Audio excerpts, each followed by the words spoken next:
Di video kali ini kita akan melanjutkan cerita dari episode sebelumnya yang menceritakan bagaimana Light menyalin kekuatan dari para bawahannya.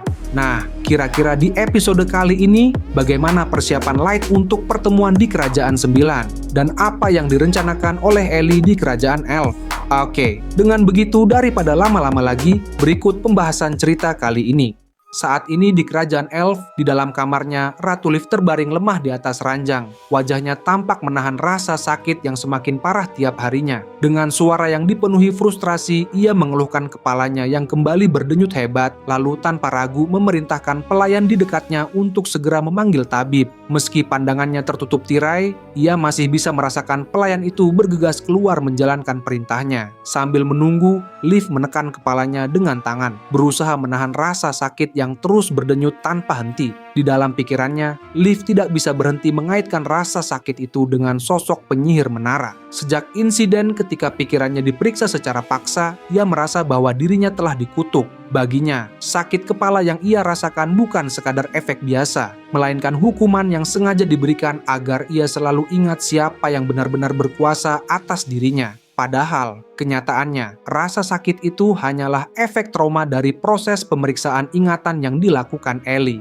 Namun karena Liv tidak mengetahui hal itu, ia terus hidup dalam ketakutan dan keyakinan bahwa dirinya telah dikutuk. Dalam keadaan kesakitan, Liv mulai meluapkan kekesalannya di dalam hati. Ia menyalahkan Hardy atas semua yang terjadi, menganggap semua ini bermula dari tindakan ceroboh Hardy yang berani mengganggu penyihir menara. Ia mempertanyakan kenapa Hardy sampai nekat menyerang menara hanya karena seekor naga, tanpa menyadari bahwa dirinya sendiri juga ikut menyetujui misi tersebut. Namun demi menjaga kewarasannya, Liv secara tidak sadar mengalihkan semua kesalahan itu kepada Hardy, seolah-olah ia sama sekali tidak terlibat dalam keputusan tersebut. Di tengah pikirannya yang kacau, tiba-tiba sebuah suara muncul dan langsung menarik perhatiannya. Suara itu terdengar santai namun memiliki kesan yang kuat, menawarkan obat pereda nyeri yang sangat ampuh untuk mengatasi sakit kepalanya. Liv yang masih kesal langsung menolak dengan nada tidak percaya, mengatakan bahwa ia tidak membutuhkan obat dan hanya ingin tabib segera datang. Namun hanya dalam hitungan detik, ia menyadari sesuatu yang membuat tubuhnya membeku. Perlahan, Liv menyingkap tirai tempat tidurnya dan melihat langsung sosok yang berdiri di hadapannya. Wajahnya langsung pucat bukan karena rasa sakit, melainkan karena ketakutan yang luar biasa. Di depan matanya berdiri penyihir menara dengan tudung yang menutupi wajahnya. Di sampingnya ada dua orang yang belum pernah ia lihat sebelumnya, seorang pemuda dan seorang anak laki-laki. Tanpa berpikir panjang, Liv langsung turun dari tempat tidur dan berlutut dengan kepala tertunduk, memohon maaf dengan suara gemetar atas sikapnya yang dianggap tidak sopan. Namun di luar dugaan, penyihir menara tidak menunjukkan tanda-tanda kemarahan. Ia justru mengatakan bahwa mereka datang tanpa pemberitahuan. Jadi Liv tidak perlu menyalahkan dirinya sendiri. Bahkan ia mempersilahkan Liv untuk mengangkat kepalanya. Mendengar itu, Liv sedikit lega, meskipun rasa takutnya masih belum sepenuhnya hilang. Penyihir itu kembali menawarkan obat untuk sakit kepalanya, tetapi Liv dengan cepat menolak. Ia bahkan berusaha meyakinkan bahwa dirinya sudah sembuh hanya dengan melihat sosok penyihir menara. Meskipun sebenarnya ia hanya takut untuk menerima apapun dari orang yang ia anggap sebagai sumber penderitaannya. Setelah itu, penyihir menara langsung menjelaskan tujuan kedatangannya. Ia mengatakan bahwa ia ingin memperkenalkan dua pengikut barunya, sekaligus meminta bantuan pada Liv secara langsung. Mendengar itu, Liv langsung menegakkan tubuhnya dengan penuh kewaspadaan, siap menerima perintah apapun dan seberat apapun itu. Lagi pula, ia tahu bahwa menolak bukanlah pilihan. Pemuda di sebelah penyihir menara kemudian maju dan memperkenalkan dirinya sebagai Orca. Dengan sikap sopan dan penuh wibawa, ia mengatakan bahwa dirinya bertugas menjaga penyihir menara dan juga memiliki wewenang untuk bertindak sebagai perwakilan jika diperlukan. Cara bicaranya yang tenang dan elegan langsung membuat Liv tanpa sadar terpikat. Bahkan pipinya sedikit memerah saat mendengarnya. Karena menurutnya Orca memiliki penampilan dan suara yang jauh lebih menarik dibandingkan pria elf manapun. Setelah itu, giliran anak laki-laki di sampingnya yang memperkenalkan diri sebagai Chaos. Namun berbeda dengan Orca, sikap Chaos jauh lebih dingin dan kasar. Liv sedikit terkejut dengan cara bicaranya, meskipun tetap berusaha menjaga sopan santun. Ia memperkenalkan dirinya kembali sebagai Ratu Elf dengan nada yang masih terasa canggung. Dari penampilannya, Keio sebenarnya juga tampan, bahkan setara dengan Orca. Tetapi aura dingin dan sikap tidak ramahnya membuatnya sulit didekati. Liv bahkan sempat bertanya-tanya dalam hati bagaimana mungkin seseorang bisa bersikap seperti itu di hadapan atasannya sendiri. Melihat situasi yang mulai canggung, Orca segera menenangkan keadaan dengan menjelaskan bahwa Keio sebenarnya hanya pemalu dan masih belum terbiasa bersosialisasi. Ia meminta Liv untuk tidak terlalu mempermasalahkan sikap tersebut. Liv pun mengangguk, meskipun ia sadar bahwa Keio tampaknya tidak terlalu senang dengan penjelasan itu. Setelah perkenalan selesai, penyihir menara kembali mengambil alih percakapan dan mengingatkan bahwa tujuan utamanya datang adalah untuk meminta bantuan. Mendengar hal itu, Liv menelan ludahnya dengan gugup. Dalam pikirannya, ia sudah membayangkan kemungkinan terburuk, bahkan siap jika harus mengorbankan rakyatnya sendiri demi menghindari penderitaan yang lebih besar. Dengan tubuh yang sedikit gemetar, ia akhirnya bertanya dengan hati-hati, bantuan seperti apa yang diinginkan oleh penyihir menara, sambil berharap bahwa apapun permintaannya, ia masih mampu untuk memenuhinya. Sementara itu, di kerajaan manusia, suasana di dalam kantor raja sama sekali tidak tenang. Saat ini, Chloe yang merupakan putra mahkota dengan tegas menyuarakan penolakannya. Dengan penuh emosi, ia mengatakan bahwa dirinya tidak setuju untuk ikut dalam rencana adiknya. Ia duduk di samping adiknya, yaitu Putri Lilith, menghadap langsung kepada ayah mereka yang merupakan raja manusia. Chloe sebenarnya tidak mempermasalahkan jika Lilith yang menghadiri pertemuan puncak di kerajaan 9. Bahkan menurutnya, itu justru sesuai dengan kebiasaan yang selama ini berlaku di kerajaan manusia, di mana raja biasanya membawa setidaknya satu anggota keluarga kerajaan sebagai pendamping. Secara resmi, alasan dari kebiasaan ini adalah agar raja memiliki seseorang dengan status setara untuk membantu atau menggantikannya jika terjadi sesuatu. Namun di balik itu semua, ada alasan lain yang jauh lebih gelap, yaitu agar ras lain memiliki jaminan atau sandera berharga jika situasi memburuk. Namun, yang benar-benar membuat Chloe kesal bukanlah soal siapa yang pergi, melainkan keputusan Lilith untuk menyewa parti petualang yang memiliki hubungan dengan penyihir menara sebagai pengawalnya. Dengan suara yang semakin tinggi, ia menegaskan bahwa pertemuan puncak itu diadakan justru untuk membahas bagaimana menghadapi penyihir menara, sehingga membawa orang-orang yang memiliki keterkaitan dengan pihak tersebut hanya akan memperburuk citra kerajaan manusia di mata ras lain. Apalagi sebelumnya kerajaan mereka sudah menjadi sorotan karena pernah melakukan perjalanan ke menara tersebut. Bagi Chloe, ini sama saja seperti memberikan alasan tambahan bagi pihak lain untuk mencurigai mereka. Mendengar itu, Lily tidak tinggal diam. Ia langsung memotong perkataan kakaknya dengan tegas. Ia menjelaskan bahwa dirinya sudah resmi membuat kontrak dengan parti Black Fools melalui guild, sehingga tidak mungkin membatalkan perjanjian tersebut begitu saja tanpa merusak reputasinya sebagai anggota keluarga kerajaan. Selain itu, ia juga menegaskan bahwa parti tersebut bukanlah sembarang kelompok. Mereka berhasil mencapai peringkat A dalam waktu yang sangat cepat, sehingga sudah jelas mereka memiliki kemampuan yang cukup untuk melindunginya. Lilith juga tidak terima jika mereka difitnah hanya karena pernah mengambil misi di kota menara. Namun Chloe tetap bersikeras. Ia mengatakan bahwa justru hubungan mereka dengan menara itulah yang menjadi masalah utama. Menurutnya, membawa orang-orang yang pernah berhubungan dengan penyihir menara ke dalam pertemuan yang membahas ancaman dari penyihir tersebut akan membuat kerajaan mereka terlihat seperti mata-mata. Ia benar-benar tidak ingin mengambil risiko sekecil apapun yang bisa membahayakan posisi mereka di hadapan ras lain. Kemudian Lilith kembali mengatakan bahwa parti Black Fools bukanlah mata-mata dan tidak seharusnya diperlakukan seperti itu. Ia menjelaskan bahwa banyak parti lain juga pernah menjalankan misi di sekitar menara, jadi tidak adil jika hanya mereka yang disudutkan. Namun Chloe tetap tidak mau mengalah. Ia bahkan menawarkan alternatif, yaitu menggunakan ksatria kerajaan sebagai pengawal, karena menurutnya mereka jauh lebih bisa dipercaya dan sudah bersumpah setia kepada kerajaan. Ia mempertanyakan apakah Lilith meragukan kemampuan pasukan mereka sendiri.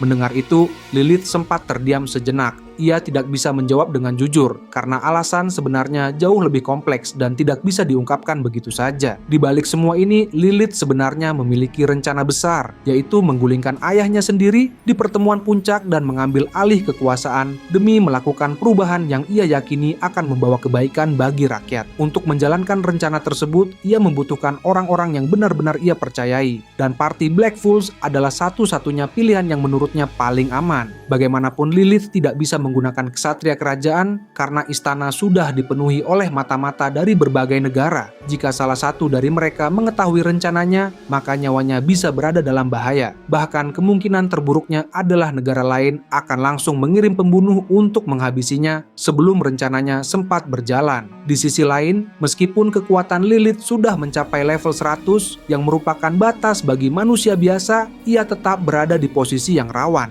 Dibandingkan dengan ras lain yang memiliki level lebih tinggi, kekuatannya masih belum cukup untuk melindungi dirinya sendiri, apalagi menghadapi pembunuh terlatih. Ditambah lagi, pengalaman bertarungnya masih sangat minim, sehingga risiko yang ia hadapi selama perjalanan menuju pertemuan puncak jauh lebih besar dibandingkan saat berada di dalam istana. Karena semua alasan itulah, Lilith tetap bersikeras untuk menggunakan party Black Fools sebagai pengawalnya. Bagi dirinya, mereka bukan hanya kuat, tetapi juga loyal dan bisa dipercaya sepenuhnya. Oleh karena itu, yang bisa ia lakukan hanyalah membalas semua protes Claw dengan alasan yang terdengar masuk akal. Kemudian Lilith berkata bahwa ia sudah menggunakan uangnya sendiri untuk menyewa party Black Fools demi mendapatkan perlindungan terbaik, karena situasi saat ini jauh lebih berbahaya dari yang terlihat di permukaan. Ia bahkan membalikkan pertanyaan kepada kakaknya, seolah-olah menantang apakah ia benar-benar tidak percaya pada sesama manusia yang ingin membuktikan kesetiaan mereka kepada keluarga kerajaan dengan melindunginya. Namun Claw langsung membalas tanpa ragu. Ia dengan keras mengatakan bahwa justru penyihir menara adalah sosok yang membuat dunia menjadi lebih berbahaya, dan ia mengingatkan kembali kejadian pembantaian terhadap ras Beastmen yang bahkan sudah menjadi pembicaraan hingga ke anak-anak di kerajaan mereka sendiri. Bagi Claw, fakta bahwa party Black Fools memiliki keterkaitan dengan kejadian itu sudah cukup menjadi alasan untuk tidak mempercayai mereka. Tetapi Lilith tidak tinggal diam. Ia langsung membela, menjelaskan bahwa semua yang terjadi hanyalah akibat dari kesalahan para Beastmen sendiri yang telah melakukan berbagai kejahatan terhadap manusia, bahkan memulai perang yang seharusnya tidak pernah mereka lakukan. Menurut Lilith, apa yang dilakukan penyihir menara hanyalah bentuk hukuman yang pantas mereka terima, dan ia menolak keras jika penyihir itu dituduh sebagai pihak yang memulai konflik. Namun sebelum situasi semakin tidak terkendali, sang raja akhirnya turun tangan dan menghentikan pertengkaran mereka. Dengan suara tegas namun tenang, ia meminta keduanya untuk menenangkan diri. Claw dan Lilith pun akhirnya menyadari bahwa mereka telah terbawa emosi dan suasana menjadi canggung ketika mereka sama-sama mengalihkan pandangan. Sang raja kemudian berbicara dengan lebih serius. Ia mengakui bahwa ia menghargai semangat kedua anaknya dalam memikirkan masa depan kerajaan. Namun dalam hal ini, ia memutuskan untuk berpihak kepada Lilith. Alasannya cukup jelas, yaitu menjaga reputasi kerajaan. Menurutnya, mereka tidak bisa begitu saja membatalkan kontrak yang sudah dibuat tanpa alasan yang benar-benar kuat. Namun, Claw masih mencoba membantah dan mengatakan bahwa perjanjian itu hanya dibuat dengan para petualang biasa yang statusnya jauh di bawah keluarga kerajaan, sehingga tidak akan ada yang peduli jika perjanjian itu dilanggar. Namun, sang raja langsung menggelengkan kepala. Ia menjelaskan bahwa justru sebagai pemimpin, mereka harus menepati janji, bahkan kepada rakyat biasa sekalipun. Jika hal kecil seperti ini diabaikan, maka perlahan-lahan kepercayaan akan runtuh, dan itu bisa menjadi awal kehancuran negara. Ia bahkan mengingatkan Claw sebagai pewaris selanjutnya agar lebih berhati-hati dalam berbicara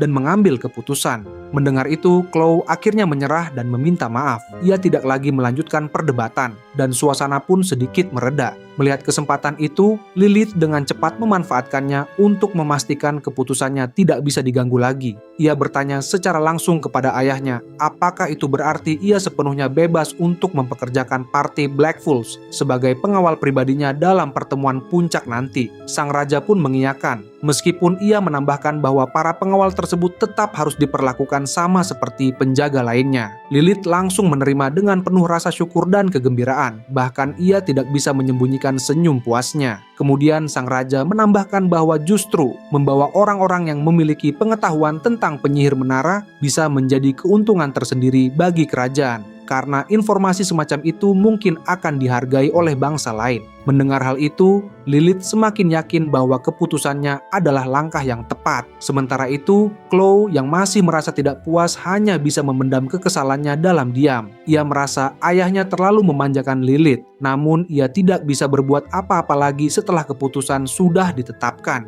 Setelah pertemuan itu berakhir, Claw langsung bangkit dan pergi meninggalkan ruangan tanpa berkata apa-apa lagi. Sementara itu, Lilith yang hendak mengikutinya tiba-tiba dipanggil oleh sang raja. Ia berhenti dan menoleh, bertanya dengan bingung ada apa lagi yang ingin dibicarakan. Namun sang raja tidak langsung menjawab. Ia hanya menatap Lilith dengan ekspresi yang sulit dijelaskan, campuran antara kesedihan dan keraguan. Suasana hening selama beberapa detik sebelum akhirnya ia berkata bahwa sebenarnya tidak ada apa-apa dan mempersilakan Lilith untuk pergi. Meskipun merasa sedikit aneh, Lilith tetap menundukkan kepala dengan sopan dan meninggalkan ruangan. Sang raja hanya bisa menatap punggung putrinya sampai pintu tertutup. Sementara itu, Lilith berjalan kembali ke kamar pribadinya, diikuti oleh Yume yang berada di belakangnya. Begitu masuk, ia langsung duduk di dekat jendela, merasa lega setelah berhasil melewati perdebatan yang cukup melelahkan. Ia kemudian meminta Yume untuk membawakannya teh, dan Yume langsung melaksanakannya tanpa ragu.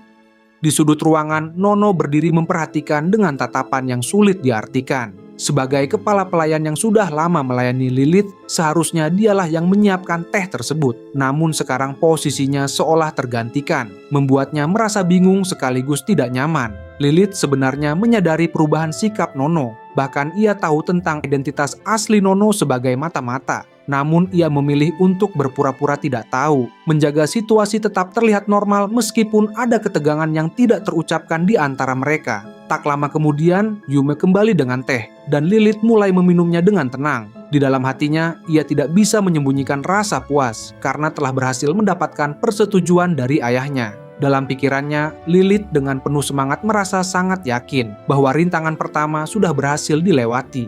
Dan kini jalannya menuju tujuan besarnya menjadi ratu kerajaan manusia akan semakin terbuka lebar.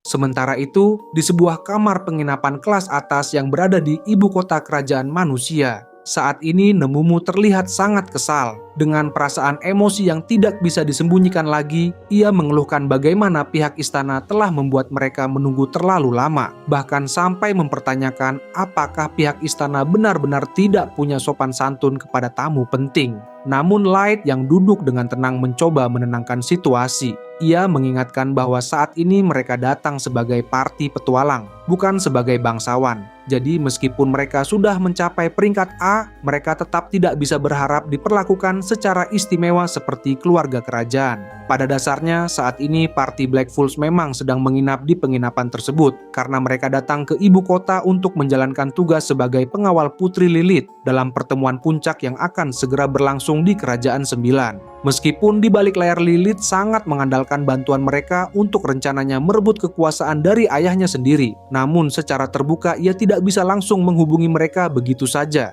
Karena itu akan menimbulkan kecurigaan dari banyak pihak. Hal inilah yang sebenarnya membuat mereka harus menunggu tanpa kepastian. Sesuatu yang jelas membuat Nemumu tidak nyaman. Di sisi lain, Gold justru mencoba melihat situasi ini dari sudut pandang yang lebih santai. Ia mengatakan bahwa tidak masalah jika Lilith butuh waktu, karena selama menunggu mereka bisa menikmati makanan di kota. Namun Nemumu langsung membantah dengan sinis. Ia mengaku tidak menyukai makanan dan minuman di dunia permukaan, bahkan meragukan selera Gold yang justru terlihat menikmatinya. Gold pun mencoba membela diri dengan santai, menjelaskan bahwa memang ada makanan yang buruk, tapi tidak sedikit juga yang sebenarnya enak jika dicoba. Ia bahkan mengingatkan bahwa Nemumu sendiri pernah menikmati gurita kering di kota pelabuhan kerajaan Kurcaci. Light pun ikut mengiyakan dan mengatakan bahwa makanan itu memang memiliki rasa yang khas di setiap gigitan. Namun Nemumu tetap keras kepala. Bahkan ia mengatakan bahwa satu-satunya makanan yang layak disebut enak adalah makanan yang disukai Light. Dan jika Light menyukai sesuatu, ia juga akan menyukainya tanpa peduli seburuk apa rasanya. Mendengar itu, Gold langsung menyerah dan menganggap percakapan ini tidak ada gunanya karena Nemumu sudah terlalu fanatik. Nemumu sendiri justru terlihat puas, merasa telah memenangkan perdebatan tersebut. Namun suasana itu tiba-tiba berubah ketika terdengar ketukan di pintu. Kemudian Nemumu segera berdiri dan membukanya. Dan dari balik pintu memperlihatkan seorang staf penginapan yang memberitahu bahwa ada utusan dari istana yang ingin menemui mereka. Dengan sikap tidak peduli, Nemumu hanya menyuruh staf itu untuk langsung mengirim utusan tersebut ke kamar mereka. Setelah beberapa menit, ketukan kembali terdengar, dan ketika pintu dibuka, mereka melihat sosok Yume dalam seragam pelayan berdiri di sana. Namun sebenarnya itu bukan Yume yang asli, melainkan tiruan yang dibuat oleh Light menggunakan kartu Double Shadow. Saat Yume palsu itu masuk ke dalam ruangan, Light diam-diam memperhatikannya sambil menanyakan pada Nemumu apakah ada yang mencoba menguping.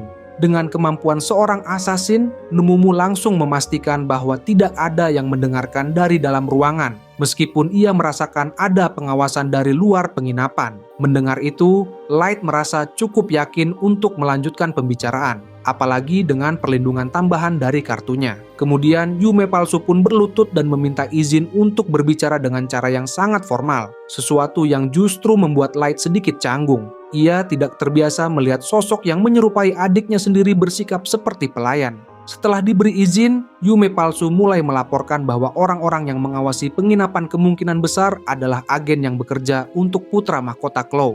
Mendengar itu, Light sempat merasa aneh dengan cara bicara Yume palsu, hingga akhirnya ia meminta agar ia tidak bersikap terlalu formal. Yume palsu pun langsung menyesuaikan diri, berdiri, dan berubah menjadi lebih santai, bahkan menyapa Light dengan cara yang lebih mirip Yume asli. Setelah itu, ia duduk dan mulai menjelaskan situasi sebenarnya. Ia mengatakan bahwa Claw sangat menentang keputusan Lilith untuk menggunakan party Black Fools sebagai pengawal, karena mereka sering terlihat di kota menara, dan hal itu bisa menimbulkan kecurigaan dari ras lain. Bahkan Claw sampai berdebat dengan Lilith di hadapan raja mengenai hal ini. Karena itu, Lilith meminta agar Light berhati-hati dan mengawasi situasi saat mereka datang ke istana keesokan harinya. Mendengar penjelasan itu, Light mulai memahami situasinya. Ia menyimpulkan bahwa pengawasan di sekitar penginapan memang berasal dari pihak Claw. Nemumu yang mendengar hal itu langsung menunjukkan niat membunuh, mengatakan bahwa ia tidak bisa membiarkan siapapun menyakiti Yume, meskipun itu hanya tiruan. Ia bahkan menawarkan untuk langsung melenyapkan para pengintai tersebut. Namun Light langsung menolak, ia juga kesal. Tetapi menurutnya selama para pengintai itu belum melakukan tindakan berbahaya, lebih baik mereka menghindari konflik. Ternyata Yume palsu juga setuju dengan keputusan itu. Ia berpendapat bahwa jika para pengintai benar-benar berniat jahat, mereka pasti sudah bertindak sebelum ia sampai di penginapan. Selain itu, Claw kemungkinan besar tidak ingin menimbulkan masalah dengan menyakiti pelayan Lilith, karena itu justru akan memicu keributan besar. Meskipun begitu, Light tetap tidak ingin lengah. Kemudian Light memberi perintah kepada Nemumu untuk diam-diam mengawasi Yume palsu saat kembali ke istana. Jika terjadi sesuatu, Nemumu hanya diperbolehkan melumpuhkan, bukan membunuh, agar tidak menimbulkan masalah besar. Setelah semua instruksi selesai, Yume palsu juga memberikan berbagai informasi tambahan mengenai hal-hal yang perlu diwaspadai saat mereka mengunjungi istana keesokan harinya. Begitu pembicaraan selesai, ia kembali ke sikap formalnya sebagai pelayan kerajaan, lalu meninggalkan ruangan. Tidak lama setelah itu, Nemumu juga menghilang tanpa suara, bahkan tanpa membuka pintu, untuk menjalankan tugasnya melindungi Yume secara diam-diam.